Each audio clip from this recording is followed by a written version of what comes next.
सोचो गाइस, अगर मैं आप लोगों को कहूँ कि एक इंसान एटॉमिक बम के बाद भी बच जाए और आप लोग सोचोगे ये तो नामुमकिन है, ऐसा तो हो ही नहीं सकता। लेकिन अगर मैं कहूँ वो एक बार नहीं दो-दो बार बच गया हो, ये कोई फ़िल्म नहीं है, ये एक सच्ची कहानी है। यह कहानी है त्सुतोमू यामागुची की, जो 2 जगह एटॉमिक बम से ब्लास्ट से बच गए थे। यह बात है अगस्त 1945, दूसरा विश्व युद्ध अपने आखिरी चरण में था। योशितोमी यामागुची एक साधारण इंजीनियर थे। वे काम के सिलसिले में हिरोशिमा आए थे। वहाँ पहले सब कुछ नॉर्मल था, लेकिन किस्मत को तो कुछ और ही मंजूर थी। अगस्त 1945 की बात है, जब सुबह करीब 8:15 में यामागुची अपनी ऑफिस की तरफ जा रहे थे। अचानक आसमान में एक चमक हुई, इतनी तेज जैसे सूरज जमीन पर आ गया हो। कुछ ही सेकंड में एक भयानक धमाका हुआ, इमारतें गिरने लगी, लोग गायब हो गए, चारों तरफ आग लग गई थी। यामागुची भी उस धमाके में हवा में उछल गए।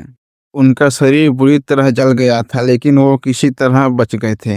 अब आप लोग सोचोगे कि कोई इतने बड़े धमाके में कैसे बच सकता है, तो मैं आपको दूसरी ब्लास्ट के बाद बताता हूँ कि कैसे बचे थे। पूरा शहर तबाह हो गया था, लोग चिल्ला रहे थे, हर जगह अफरा-तफरी थी।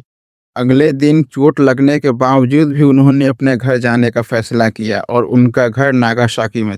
9 अगस्त 1945 यामागुची नागासाकी अपने घर पहुंच गए और वो अपने ऑफिस गए अगले दिन। वो अपने बॉस को हिरोशिमा की घटना बता रहे थे, लेकिन उनका बॉस विश्वास नहीं कर रहा था। एक बम से पूरा शहर खत्म, उसे इस बात पर विश्वास नहीं हुआ।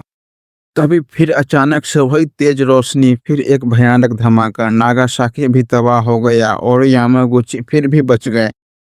ये सुनने में चमत्कार जैसा लगता है, लेकिन ये सच है। वो कैसे बचे, वो चलो मैं आपको बताता हूँ वो कैसे बचे। वो ब्लास्ट के बिल्कुल पास नहीं थे और दूसरी बात, उन्हें जल्दी छुपने की जगह मिल गई। और सबसे बड़ा कारण उनकी किस्मत। किस्मत में आपकी जो लिखा होगा वही होता है, इसे कोई टाल नहीं सकता। हालांकि उन्हें शरीर पर गंभीर चोटें आई, उनको ऊपर रेडियस का भी रिएक्शन हुआ, लेकिन वो जिंदा रहे और अपनी कहानी पूरी दुनिया को बताई। यामागुची की कहानी सिर्फ सर्वाइवल की नहीं है, ये हमें सिखाती है कि जिंदगी बहुत अनिश्चित है। इंसान की हिम्मत बहुत बड़ी चीज होती है और युद्ध हमेशा विनाश लाता है। यह कहानी हमें शांति की अहमियत बताती है। एक आदमी जो 2 एटॉमिक बम से बच गया। योशितोमी यामागुची की कहानी दुनिया की सबसे हैरान करने देने वाली सच्ची कहानियों में से एक है। अगर आपको वीडियो पसंद आया हो तो लाइक, शेयर और सब्सक्राइब करें और हमारे चैनल को और कमेंट में बताएं किस्मत थी या चमत्कार कोई।